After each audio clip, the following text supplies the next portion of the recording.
إلا بالله العلي العظيم حسبنا الله ونعم الوكيل نعم المولى ونعم النصير يا غياث المستغيثين أعوذ بالله السميع العليم ومن الشيطان الرجيم بسم الله الرحمن الرحيم رب اشرح لي صدري ويسر لي أمري واحلل عقدة من لساني يفقهوا قولي اللهم صل على محمد وآل محمد بسم الله الرحمن الرحيم الحمد لله رب العالمين والعاقبة للمتقين اللهم صل وسلم وزد وبارك على صاحب الدعوة النبوية والصولة الحيدرية والعصمة الفاطمية والحلم الحسنية والشجاعة الحسينية والعبادة السجادية والمعاصي الباقرية والآثار الجعفرية والعلوم الكاظمية والحجج الرزوية والجود التقوية والنقاوة النقوية والهيبة العسكرية والغيبة الإلهية القائم اللهم صل على محمد وآل محمد ولعنة الله على أعدائهم أجمعين أما بعد فقد قال الله تبارك وتعالى في القرآن المجيد وهو أصدق الصادقين وقوله الحق بسم الله الرحمن الرحيم قال يا بني إني أرى في المنام أني أذبحك فانظر ماذا ترى قال يا أبت افعل ما تؤمر ستجدني إن شاء الله من الصابرين صلوات محمد وآل محمد اللهم صل على محمد وآل محمد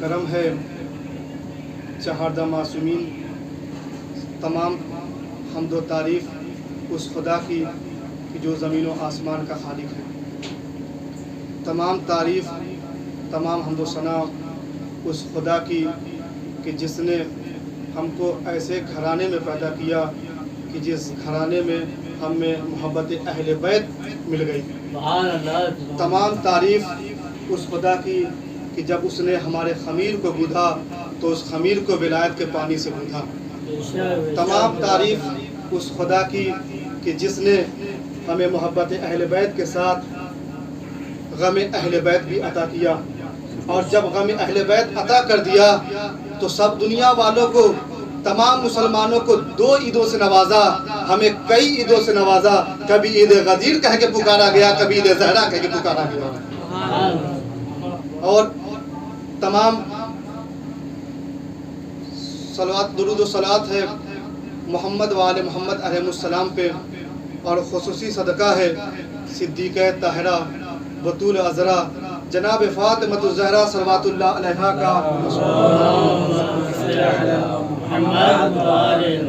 اس مقدس سرزمین پہ مقدس سامعین کے سامنے مجلس خطاب کرنے کا موقع دستیاب ہوا ارشاد رب العزت ہو رہا ہے اور اللہ حکایت بیان کر رہا ہے جناب ابراہیم علیہ السلام کی کہ جناب ابراہیم علیہ السلام نے اپنے فرزند سے کہا قال یا بنی انی اری فی المنام انی اذبحک جناب ابراہیم نے اپنے فرزند سے کہا یہ بیٹا میں نے خواب میں دیکھا کہ میں تجھ کو ذبح کر رہا ہوں فانظر ماذا تری بتاؤ تمہاری کیا رائے ہے غور و فکر کرو تمہاری کیا رائے ہے جناب اسماعیل علیہ السلام کہتے ہیں یا ابت افعل ما تؤمر اے بابا آپ وہ کیجئے جس کا آپ کو حکم دیا جا رہا ہے ستجدنی انشاءاللہ من الصابرین اور آپ انشاءاللہ مجھے صابرین میں سے پائیے گا اسلامی تاریخ کا اگر مہینہ آپ دیکھیں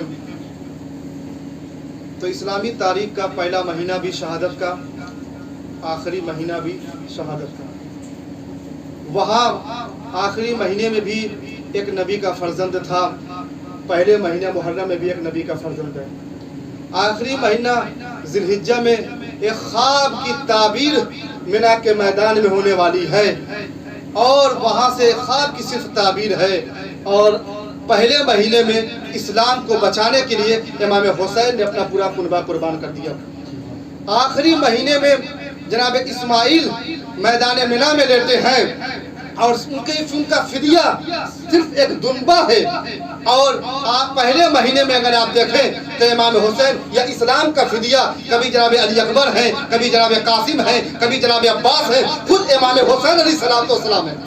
وہاں فدیہ صرف دمبا ہے، یہاں فدیہ کنبا ہے۔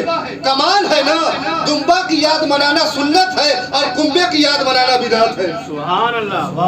غور کریں دنیا، اور اس کے بعد دیکھیں کہ اس روز یعنی روز عاشور اتنی خوشیاں منائی جاتی ہیں جس کی کوئی حد نہیں ہے۔ جو روز عید بھی نیا لباس نہیں پہنتا وہ عاشور کے روز نیا لباس پہنتا ہے۔ پوچھے صاحب کیوں ایسا کرتے ہیں؟ کہا آج بڑی خوشی کی تاریخ ہے۔ کہا کیسی خوشی کی تاریخ؟ آج تو فرزند رسول قتل ہوا ہے۔ کہا نہیں صاحب بڑی خوشی کی تاریخ ہے۔ کیسی؟ کہا آج آدم کی توبہ قبول ہوئی ہے، آج نوح کو اپنی قوم سے نجات ملی ہے، آج ابراہیم کو آج ہی کے دن نمرودی سے ابراہیم کو نجات ملی ہے، آج ہی موسیٰ دریا نیل سے پار ہو گئے اور فرعونیوں سے نجات ملی ہے۔ یہ ساری روایتیں ہمارے یہاں یہ الگ الگ تاریخ میں کسی بھی تاریخ میں روز عاشور نہیں ہے۔ لیکن اب ذرا غور تو کریں، میں نے کہا بھائی فرزند رسول آج کے دن قتل ہوا ہے، خوشی منانا کیسا؟ کہا بھیا ٹھیک ہے قتل ہوا ہے، شہادت ہوئی ہے، شہادت ہوئی ہے تو اللہ نے ان کو رتبہ دیا ہے، اور جب اللہ نے ان کو رتبہ دیا ہے اس لیے ہم خوشیاں منا رہے ہیں، نیا لباس پہن رہے ہیں، اپنے کو معطر کر رہے ہیں۔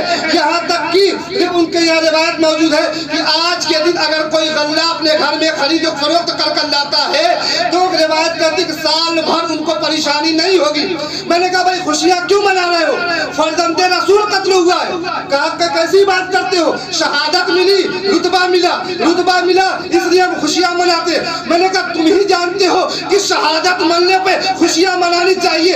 اگر شہادت ملنے پہ خوشیاں منانی چاہیے تھی تو سب سے پہلے جناب رسول خدا کو حمزہ کی شہادت پہ خوشیاں منانی چاہیے تھا۔ کیا کہنا؟ سب سے پہلے وہاں 70 تکبیریں ہو رہی ہیں، وہاں پیغمبر عورتوں سے کہہ رہے ہیں کہ رونے والے نہیں ہیں، وہاں سید الشہداء کے القاب سے جناب حمزہ کو یاد کیا جا رہا ہے۔ ذرا دنیا دیکھے تو اچھا ٹھیک ہے شہادت ہونے پہ رتبہ ملتا ہے، خوشیاں مناتے ہو۔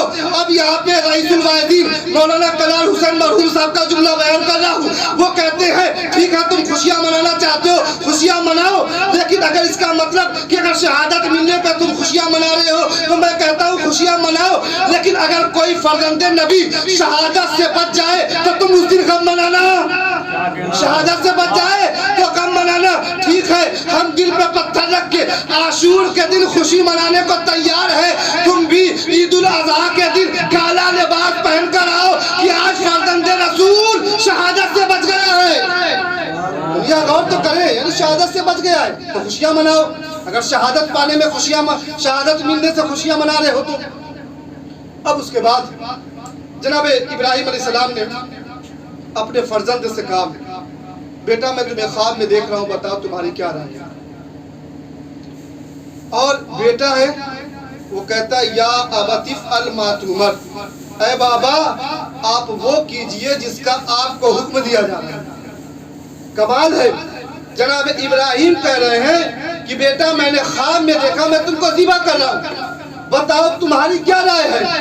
اسماعیل علیہ السلام کہتے ہیں بابا آپ وہ کیجئے جس کا آپ کو حکم دیا جا رہا ہے۔ اس کا مطلب جناب اسماعیل علیہ السلام اپنے کمسنی عمر میں اپنے کمسنی کے عالم میں یہ دنیا والوں کو بتانا چاہتے ہیں کہ نبی کا خواب نہیں ہوتا ہے بلکہ حکم خدا ہوتا ہے۔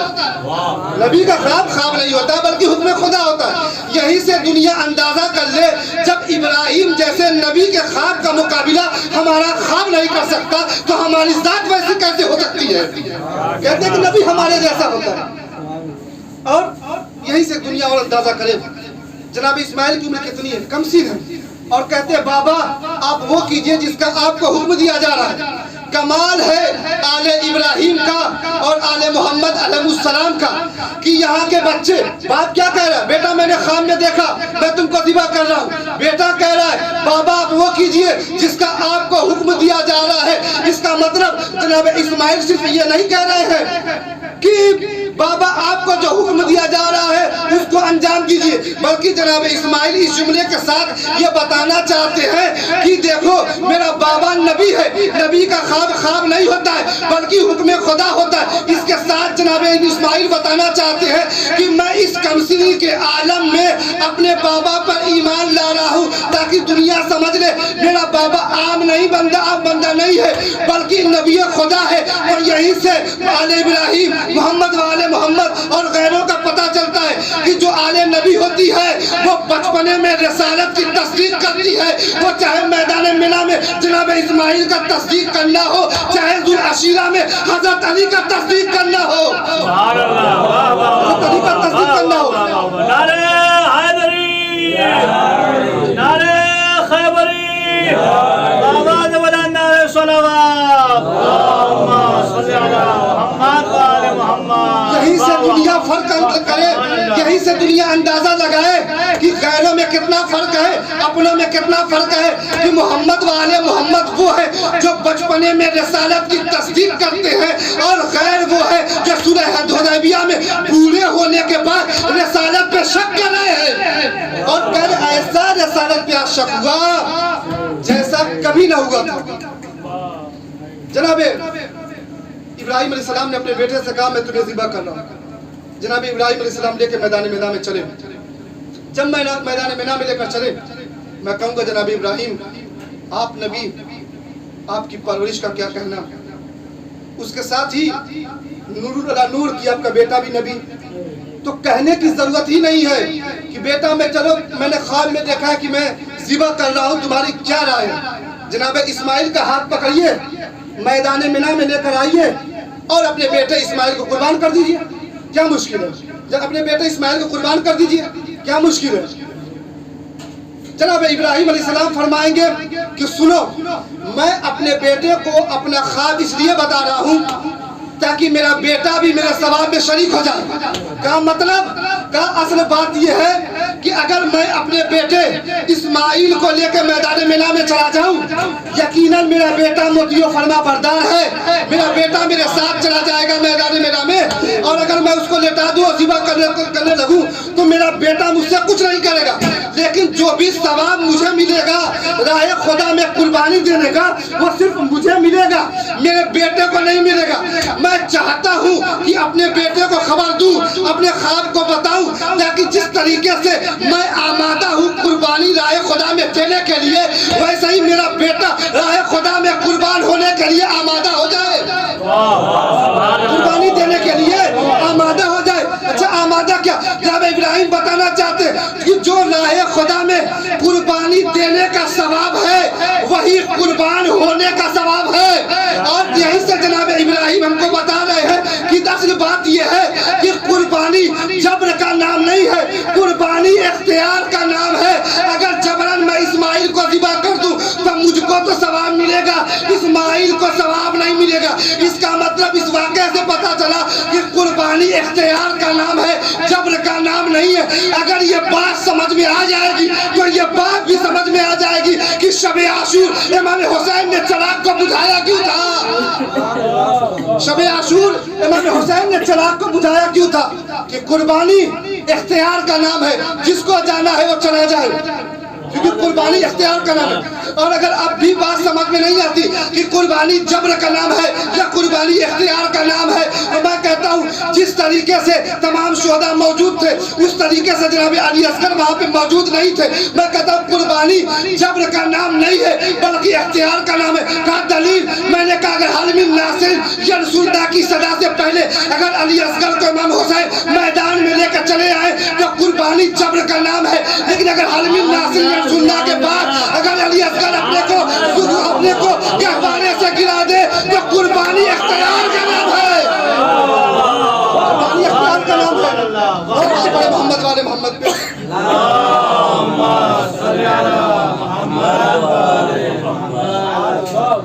کہ دنیا جانے کہ جتنا میرے اندر قربانی کا جذبہ ہے اتنا ہی میرے بیٹے کے اندر جذبہ ہے. اس کے بعد جناب اسماعیل کہتے ہیں ستجدنی انشاءاللہ من الصابرین. بابا لے تو چل رہے ہیں, ذبح بھی ہو جاؤں گا, لیکن انشاءاللہ آپ مجھے صابرین میں سے پائیے گا. دو لفظ ہے عربی زبان میں، ایک لفظ ہے صبر، دوسرا لفظ ہے لفظ شکر. دونوں کے مقام الگ الگ ہیں. پہلا مقام، کسی کا لڑکا MBBS پاس ہوا، IAS پاس ہوا، گئے وہاں پہ کہا بھائی صبر کیجئے آپ کا بیٹا MBBS پاس ہو گیا. کہا مولانا کیا کہہ رہے ہیں، یہ مقام صبر نہیں ہے بلکہ مقام شکر ہے. کسی کا باپ مر جائے، کسی کا بھائی مر جائے، وہاں جائیں شکر کیجئے آپ کا بابا مر گیا، شکر کیجئے آپ کا بھائی مر گیا. کیسی بات کر رہے ہیں، یہ مقام شکر نہیں ہے بلکہ مقام صبر ہے. جناب اسماعیل کہتے ہیں اے بابا آپ وہ کیجئے جس کا آپ کو حکم دیا جا رہا ہے، انشاءاللہ آپ مجھے صابرین میں سے پائیے گا. جبکہ جناب اسماعیل جانتے ہیں کہ یہ حکم خدا ہے، اس کے باوجود کہہ رہے ہیں اے بابا آپ مجھے صابرین میں سے پائیے گا. اس کا مطلب جناب اسماعیل حکم خدا جاننے کے باوجود یہ سمجھ رہے ہیں کہ یہ مقام صبر ہے، یعنی یہ غم کی بات ہے، یہاں صبر کرنا چاہیے. یہیں سے انبیاء اور محمد والے محمد، یہیں سے انبیاء اور ائمہ طاہرین کی عظمت کا اندازہ لگائے کہ جہاں پہ حکم خدا جاننے کے باوجود جناب اسماعیل کہتے ہیں بابا آپ مجھے صابرین میں سے پائیے گا، وہیں پہ مولا کائنات کہتے ہیں جب بستر رسالت پہ سو رہے ہیں، تلواریں کھچی ہوئی ہے، جانتے ہیں جان کا خطرہ ہے، اس کے باوجود بھی سجدہ شکر کر کے بتایا کہ راہ خدا میں قربان ہونا یہ مقام صبر نہیں ہے بلکہ مقام شکر ہے. اور علامہ محدث دہلوی نے لکھا کہ کائنات کا یہ پہلا سجدہ شکر تھا جو جناب مولا کائنات نے کیا. اور اب روایت کہتی ہے کہ مینا کے میدان میں آ گئے، ہاتھوں پیر کو باندھا، خود آنکھوں پہ کپڑا باندھا، اور اس کے بعد چھری لی اور چھری لے کر گردن پہ رکھ دی. جیسے ہی گردن پہ رکھی چھری، ویسے ہی بسم اللہ و باللہ کہہ کے قربان کرنا چاہتے ہیں، قربان کر دیا. اب جب آنکھوں سے پٹی ہٹائی تو کیا دیکھتے ہیں کہ بیٹا اسماعیل سامنے کھڑا ہے، دمبا ذبح ہو گیا. سامنے بیٹا اسماعیل کھڑا ہے اور دمبا ذبح ہو گیا. تعجب سے دیکھتے ہیں. میں نے کہا کون آیا؟ کہا دمبا آیا. میں نے کہا کہاں سے آیا؟ کہا جنت سے آیا، آسمان سے آیا. یہ جنت کی خس و خاشاک کو کھاتا تھا، یہ جنتی دمبا تھا. میں نے کیسے آیا؟ کیا صرف روح آئی؟ کہا نہیں صاحب، روح پہ چھری کیسے چڑھ سکتی ہے؟ یہ روح کے ساتھ آیا، جسم کے ساتھ آیا. میں نے کہا کیا بات ہے، آسمان سے جسم کے ساتھ دمبے کے آنے کا یقین ہے، محمد عربی کا شب معراج جسمانی معراج سے جانے کا انکار ہے. صلوات پڑھیں محمد والے محمد پہ.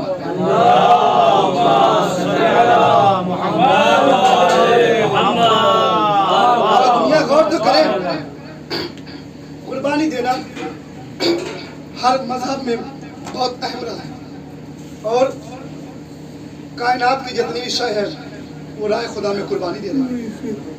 4 طرح کی اللہ نے مخلوق پیدا کی ہے اور چاروں قربانی دے رہی ہے. دلیل، سب سے پہلے زمین.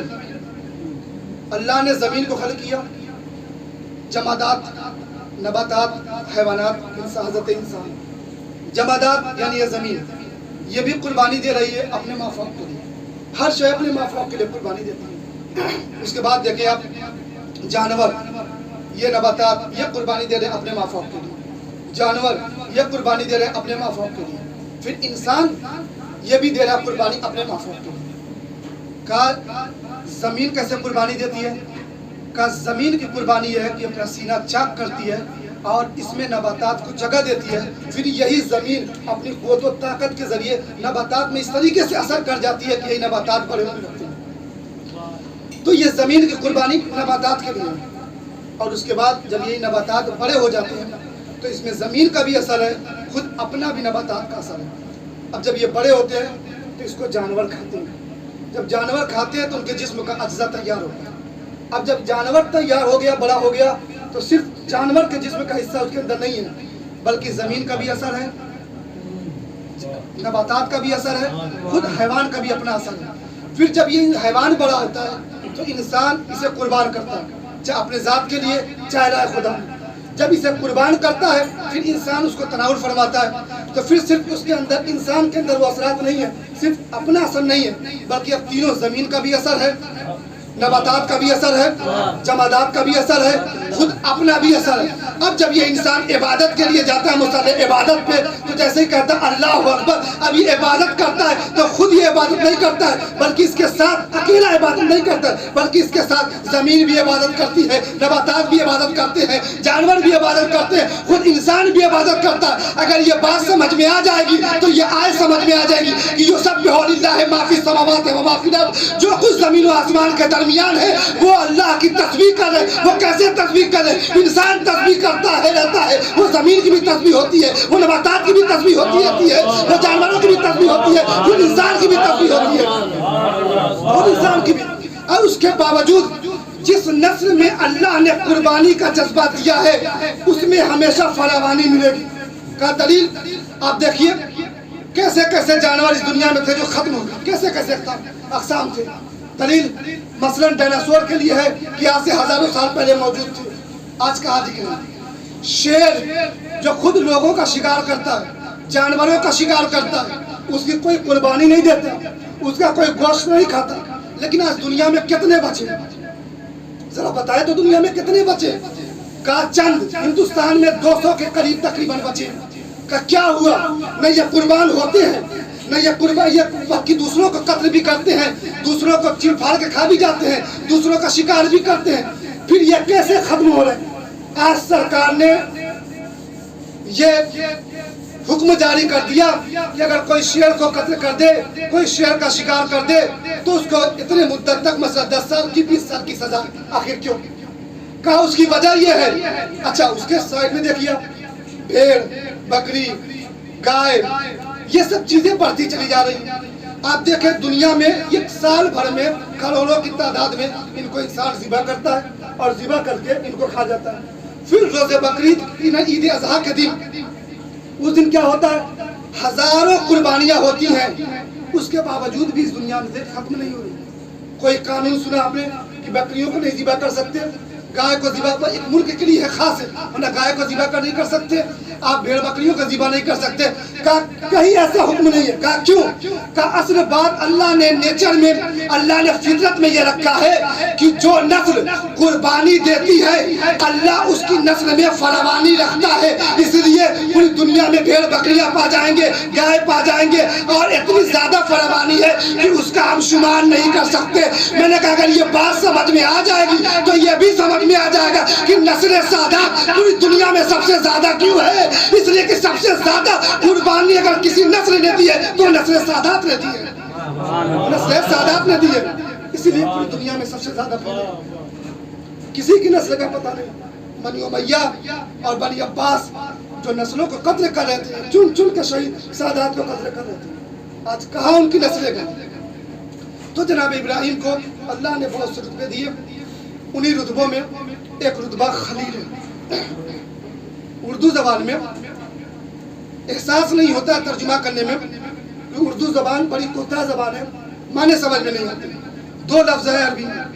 جناب خلیل کو جو عہدہ دیا، رسول خدا جناب ابراہیم کو جو عہدہ دیا گیا وہ حبیب کا عہدہ دیا گیا، اور ہمارے رسول کو جو عہدہ دیا گیا وہ حبیب کا عہدہ دیا گیا۔ علامہ آیت اللہ نظمہ سید علی نقن صاحب ارشاد فرماتے ہیں کہ خلیل میں مضمر ہے طالب ہونا اور حبیب میں مضمر ہے مطلوب ہونا، یعنی اگر کوئی کسی کو چاہے تو وہ طالب ہے، اس کو کوئی چاہے تو وہ مطلوب ہے۔ اگر کوئی چاہے کسی کو وہ طالب ہے، خود چاہا جائے وہ مطلوب ہے، وہ حبیب ہے۔ اب دیکھیے دونوں مثالیں قرآن میں موجود ہیں۔ جناب ابراہیم علیہ السلام دریا کا سفر کر رہے ہیں، کرتے کرتے کیا دیکھتے ہیں کہ ایک انسان ہے جس کا آدھا حصہ دریا کے باہر ہے، آدھا حصہ دریا کے حوالے ہے۔ جو باہر والا حصہ ہے اسے خشکی کے جانور کھا رہے ہیں، جو دریا کے اندر والا حصہ ہے اس کو دریائی جانور، آبی جانور کھا رہے ہیں۔ دیکھ کے تعجب ہوا، فوراً کہتے ہیں یا رب ارنی کیف تحیی الموتی، اے پروردگار تو مجھے بتا کیسے تو مردوں کو زندہ کرتا۔ فوراً اللہ نے کہا اولم تؤمن، کیا تو مجھ پر ایمان نہیں رکھتا کہ میں مردوں کو زندہ کرتا ہوں؟ فوراً جناب ابراہیم نے کہا قال بلا، کیوں نہیں، میں یقین رکھتا ہوں، ولکن لیطمئن قلبی، میں اس لیے کہہ رہا ہوں تاکہ دل بے قرار کو قرار آ جائے، دل بے قرار کو قرار آ جائے۔ اب اس کے بعد اللہ نے حکم دیا 4 پرندوں کو لو اور ان کو اپنے سے مانوس کرو، مانوس کر کے ان کو ذبح کرو، ذبح کرنے کے بعد ان کو کیما کیما کرو، آپس میں مخلوط کرو اور اس کے بعد پہاڑ پر رکھ دو، اور پہاڑ پر رکھنے کے بعد ان کی منقار کو لو، اور تم بلاؤ گے جیسے اسی جسم کا، اگر تم کوے کو بلاؤ گے تو کوے کے جسم کا حصہ آئے گا، مور کو بلاؤ گے تو مور کے جسم کا حصہ آئے گا۔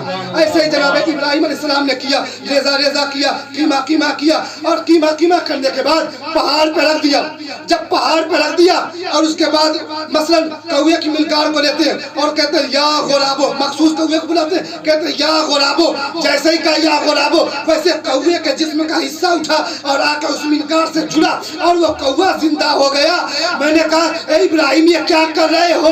ارے ذبح کر دی ہو، کیما کیما کر دی ہو، کسی مردے کو کیا آواز دیا جا سکتا ہے؟ تو جناب ابراہیم بتائیں گے یہی تو بتانا چاہتا ہوں کہ اگر کوئی مردہ بھی ہو جائے تو اس کے اندر سننے کی صلاحیت ہوتی ہے۔ میں نے کہا اگر یہ بات سمجھ میں آ جائے گی تو یہ بات بھی سمجھ میں آ جائے گی کہ ہم اپنے تلقین میں کیوں کہتے ہیں اسماء افہام اسماء افہام اسماء افہام۔ یہ ہم جانتے ہیں کہ ہمارے مردے سنتے بھی ہیں، ہمارے مردے سمجھتے بھی ہیں، سنتے بھی ہیں سمجھتے بھی ہیں۔ اب اس کے بعد جیسے ہی جناب ابراہیم نے آواز دی 4 پرندے لے کر چلے، جیسے ہی آواز دی ویسے ہی پرندوں کے جسم کا کٹا ہوا حصہ آ کے منقار سے جڑ گیا۔ میں کہتا ہوں یہ کیا ہو رہا ہے؟ یہ کیسے پرندوں کا مرے ہوئے پرندوں کے جسم کا حصہ آ کے منقار سے جڑ رہا ہے؟ میں پرندوں سے کہوں یہ تم کیوں جا رہے ہو؟ تو شاید وہ جواب دے نبی خدا اگر بلائے تو پہاڑی پر بھی ہو تو آواز دو، پہاڑی پر بھی ہو تو آواز دو، کیونکہ نبی خدا کا بولا، اگر نبی خدا بلائے اس کی آواز پہ لبیک کہنا زندگی کی علامت ہے۔ اس کا مطلب اگر مردے بھی ہو تو اگر نبی بلائے تو آواز دو، اگر زندہ بھی ہوگے نبی خدا بلائے گا، اگر آواز نہ دو گے تو مردے ہو جاؤ گے، مردے کہلاؤ گے۔ جناب ابراہیم علیہ السلام دیکھیے یہ خلیل ہے، کیا کیف تحیی الموتی، نشانی بتا کیسے تو مردوں کو زندہ کرتا ہے۔ وہی قرآن میں حبیب کا بھی ذکر ہے۔ کیا حبیب مثال موجود ہے، کوئی بہترین گھر بنا رہا ہے اور عالیشان جب محل بن گیا، ابھی بن ہی رہا ہے کہ ایک شخص آیا چاہتا ہے کہ بڑا آدمی رتبہ میں تھوڑا قریب ہو جاؤں اور چاپلوسی کر رہا ہے تو کیا کہے گا؟ ارے صاحب کیسا گھر بنوا رہے ہیں، ذرا دیکھیں کیا ہو رہا ہے، کیسے بنوا رہے ہیں آپ۔ یہ ساری چیزیں ہوتی ہیں۔ اس کے مقابلے میں وہ کیا کہے گا؟ جاؤ ابھی نہیں، اب بعد میں۔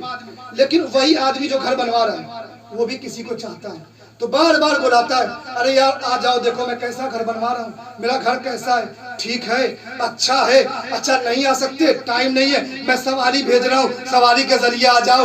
کہا یہی سے دنیا اندازہ لگائے حبیب کسے کہتے ہیں اور خلیل کسے کہتے ہیں۔ خلیل وہ ہے جو طالب ہوتا ہے، جو نبی ابراہیم خدا کی طرف بول رہے ہیں کہ خدا تو بتا مردوں کو کیسے زندہ کرتا ہے، یہ نشانی مجھے دکھا تاکہ میں جانوں کہ تو مردوں کو کیسے زندہ کرتا ہے۔ لیکن کیا کہنا جناب حبیب کا کہ رسول اللہ کے لیے قرآن میں اللہ ارشاد فرماتا ہے سبحان الذی اسریٰ بعبدہ لیلا من المسجد الحرام الی المسجد الاقصی، پاک و پاکیزہ ہے وہ ذات جو لے گئی اپنے بندے کو راتوں رات مسجد حرام سے مسجد اقصی تک۔ یہ مسجد اقصی دوری کے معنی میں کیوں لے گئی؟ لنریہ من آیاتنا، تاکہ اپنی نشانیاں دکھائے۔ یعنی جناب رسول خدا جو حبیب کی منزلت میں تھے ان کو جناب رسول خدا کو اللہ نے بلایا، اس کا مطلب جو بھی حبیب ہوگا اس کو بلایا جائے گا۔ میں نے کہا اگر یہ بات سمجھ میں آ جائے گی تو یہ بات سمجھ میں آ جائے گی کہ جب امام حسین مدینے اور مکہ سے تمام شہداء کو لے کر چلے تھے تو حبیب کو کیوں خط لکھ کے بلا رہے ہیں؟ یہی دنیا والوں کو بتانا تھا کہ حبیب صرف نام سے حبیب نہیں ہے، منزلتاً بھی حبیب ہے، اور جو حبیب ہوگا اس کو خط لکھ کے بلایا جائے گا، خط لکھ کے بلایا جائے گا، اس کو بلائے گا۔ تاریخ کہتی ہے اپنے استاد سے سنا کہ جناب ابراہیم علیہ السلام نے تمنا کی جہاں ان کو ابراہیم علیہ السلام کو اسماعیل جیسے بیٹے ملے، جہاں جناب ابراہیم کو اسحاق جیسے بیٹے ملے، ان دو نبیوں کے ہونے کے باوجود جناب ابراہیم نے تمنا کی کہ میری ایک بیٹی ہو، اور تاریخ میں اس کا نام نسمہ یا نسمہ لکھا گیا۔ کہا کیوں؟ کہا بیٹیاں باپ کے جنازے کی زینت ہوا کرتی ہیں۔ جناب امام حسین اور امام حسن کے ہونے کے باوجود مولا کائنات کے زینت کوئی بن رہی ہیں تو زینو اب ہیں جو اپنے باپ کی زینت ہیں۔ کمال ہے نا، امام سجاد علیہ السلام جیسے امام کے ہونے کے باوجود، ہم شکل پیغمبر کے ہونے کے باوجود، اگر کوئی امام حسین کا سکون بن رہا ہو اسے سکینہ کہتے ہیں۔ اور تو کرے دنیا۔ جناب امام علی علیہ السلام شب 21 رمضان اپنے بیٹی زینب کو جگا رہے ہیں، اے بیٹی جاگتی رہنا، آج تیرے بابا کی شہادت کی رات ہے۔ شب عاشور امام حسین اپنی بیٹی کو اپنے سینے پہ سلا رہے ہیں، بیٹا سو جاؤ، یہ تمہارے باپ کی آخری رات ہے۔ کیا فرق ہے دونوں راتوں میں؟ کیا امام کے فعل میں تضاد ہوتا ہے؟ کہا نہیں۔ کہا پھر؟ کہا مولا کائنات جانتے تھے میری بیٹی آج نہیں سوئی تو کیا ہوا، اس کے 18 بھائی ہیں، آج نہیں کبھی بھی سو لے گی۔ امام حسین شب عاشور جانتے تھے آج میری بیٹی میرے سینے پہ سو گئی تو سو گئی، آئندہ میری بیٹی کو سونا نصیب نہ ہوگا۔ ہاں زادارو، تاریخ میں جہاں تاریخ میں نہیں ملتا کہ کب سکینہ نے پانی پیا، جہاں تاریخ میں نہیں ملتا کہ سکینہ کو کتنے تماچے لگے، وہیں تاریخ میں یہ بھی نہیں ملتا کہ سکینہ کو کب نیند آئی ہو۔ ہاں زادارو، یہی تو وجہ تھی امام حسین اپنی بیٹی سکینہ کے بغیر نہیں رہ سکتے، جناب سکینہ اپنے بابا حسین کے بغیر نہیں رہ سکتی۔ یہی تو وجہ ہے کہ جب امام حسین نے کہا اے بہن زینب، اے بہن کلثوم، میرا آخری سلام قبول کرو، تاریخ کہتی ہے جناب سکینہ چاہتی ہے میرا بابا اکیلے میں مجھ سے ملاقات کرے، اسی لیے جیسے خیمے میں امام حسین پہنچے، جناب سکینہ جا کے گھوڑوں کی سیموں سے لپٹ گئی، زلجنا کے سیموں سے لپٹ گئی، میرا بابا جب بھی جائے گا تو زلجنائی سے جائے گا، یہاں تک کہ امام حسین آئے۔ جیسے ہی امام حسین آئے گھوڑے پہ سوار ہوئے، چاہتے ہیں کہ گھوڑے کو آگے بڑھائیں، شہریوان نے اشارہ کیا، جناب امام حسین زمین پہ اترے، کیا دیکھتے ہیں بیٹی سکینہ سموں سے لپٹی ہوئی ہے۔ اے بیٹی کیا ہوا؟ جاؤ خیمے میں چلی جاؤ، بابا تمہارا مقتل میں جا رہا ہے۔ اے بابا جا تو رہے ہو، بس دو میری فریاد ہے۔ کہا بیٹی بتاؤ پہلی فریاد کیا؟ کہا بابا آخری بار مجھے سینے پہ سلا دیجئے، بابا آخری بار مجھے سینے پہ سلا دیجئے۔ امام حسین زمین کربلا پہ لیٹ گئے اور جناب سکینہ کو اپنے سینے پر لٹایا۔ اے بی بی سکینہ، کیا آخری بار اپنے بابا کے سینے پہ سونے کی خواہش تھی؟ کہا سونے کی خواہش بھی تھی، اور شاید سکینہ بتائے ایک خواہش یہ بھی تھی کہ میرا بابا 71 لاشیں اٹھا کر تھک گیا ہے، ارے ذرا دیری صحیح میرے سینے پر سو کے میرے بابا کو سکون مل جائے۔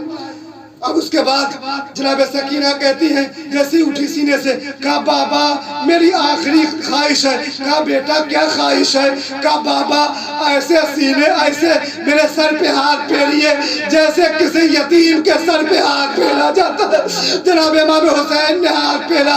اے بیٹی خدا حافظ، آخری سلام میرا قبول کرو۔ امام حسین مقتل میں چلے گئے۔ میں امام حسین کا مذہب نہیں پڑھنا، بس جیسے ہی زلجنا خیمے میں آیا، جناب سکینہ نے گلے پاہے میں ڈالا، جناب سکینہ نے زلجنا کو دیکھا، بس ایک فریاد کی، حل سقیا بھی ام قتل عطشانہ، اے جوان، اے میرے بابا کے وفادار گھوڑے، بس اتنا بتا دے جب میرے بابا کو ذبح کیا گیا تو میرے بابا کو پانی پلایا گیا کہ نہیں؟ ہاں زادارو، قیامت ہو گئی۔ جناب سکینہ کے مصائب ایسے ہیں کہ انسان سوچے تو دل پھٹنے لگتا ہے۔ تاریخ کہتی ہے کہ جناب سکینہ جب شام غریبہ آئی، جناب سکینہ مقتل میں گئی اور مقتل میں جا کے اپنے بابا کے سینے پر سو گئی۔ اب روایت کہتی ہے بابا کے پاس پہنچ گئی. جناب زینب و کلثوم تلاش کرتے کرتے پہنچی ہیں. جب وہ جناب سکینہ جہاں سوئی تھی, جناب سکینہ کو بیدار کیا, اے بیٹا چلو خیمے میں چلتے ہیں. جناب سکینہ کو لے کر چلے. تاریخ کہتی ہے کہ جیسے ہی لے کر چلے, جناب سکینہ نے اپنا ہاتھ چھڑایا اور ایک شاعرہ پر جا کے کھڑی ہوگی. جناب زینب نے کہا, اے بیٹی سکینہ, اس فعل کا مطلب کیا ہے؟ کہا جب میرے بابا مجھے اپنے سینے پہ سلاتے تھے تو قصے سنایا کرتے تھے. انہی قصے میں ایک قصہ جناب ابو ذر کا سنایا تھا کہ جب میں ان کے سینے پہ سوئی تھی. کہا اے بیٹا, ابو ذر جب روضہ میں شہید ہوئے تھے تو ان کی بیٹی سکین کی بیٹی بھی تھی, وہ شاعرہ پہ کھڑی ہو گئی تھی, شاعرہ پہ کھڑی ہو گئی تھی اور آواز دیتی تھی جانے والوں سے کہ اے جانے والوں سنو, میرا بابا روضہ میں شہید ہو گیا ہے, میرا بابا بے گور و کفن ہے, بے غسل و کفن ہے, میرے بابا کو دفنا دو. کہتے صحابی رسول تھا, مالک اشتر کا قافلہ گزرا. ارے جیسے ہی مالک اشتر کا قافلہ گزرا, تاریخ کہتی ہے کہ جناب مالک اشتر اور ان کے قافلے والوں نے 200 کفن جناب ابو ذر کو دیے. جناب سکینہ جناب زینب سے کہتی ہے, اے پھپھی اماں, جب صحابی رسول کے لیے 200 کفن ہے, ارے میرا بابا تو نواسہ رسول ہے, میرے بابا کے لیے کتنے کفن ہوں گے. لیکن جناب سکینہ کو کیا معلوم کہ بابا کا لاشا بے گور و کفن دفنایا جائے گا.